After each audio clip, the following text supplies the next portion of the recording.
যে মানুষটি দীর্ঘ ৩৭ বছর ধরে একটি জাতির মাথার ওপর পরম মমতায় ছায়া দিয়ে গেছেন, সেই অভিভাবকের বিদায়ে আজ স্তব্ধ হয়ে গেছে পুরো ইরান। তেহরানের গ্র্যান্ড মুসাল্লায় যখন আয়াতুল্লাহ আলী খামেনির মরদেহ রাখা হবে, তখন সেখানে শুধু মানুষের ভিড় থাকবে না, থাকবে কোটি কোটি মানুষের বুকফাটা কান্না আর দীর্ঘশ্বাস।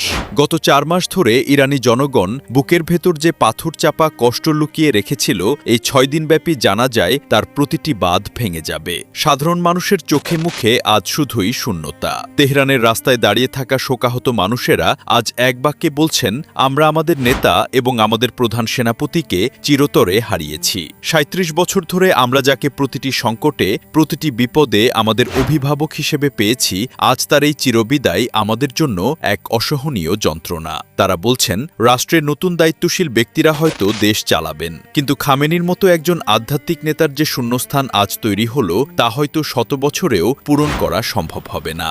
এদিকে একজন মানুষের প্রতি একটি জাতির কতটা গভীর ভালোবাসা থাকলে ২ কোটি মানুষ নিজেদের সব ভোগান্তি ভুলে তেহরানের রাজপথে ছুটে আসেন, তা আজ বিশ্ববাসী অবাক বিস্ময়ে দেখছে। খামেনি এমন এক নেতা ছিলেন যিনি শুধু রাজনীতি করেননি, তিনি মানুষের হৃদয়ে জায়গা করে নিয়েছিলেন। তার একটি অঙ্গুলির হেলনে পুরো মধ্যপ্রাচ্যের সমীকরণ পাল্টে যেত।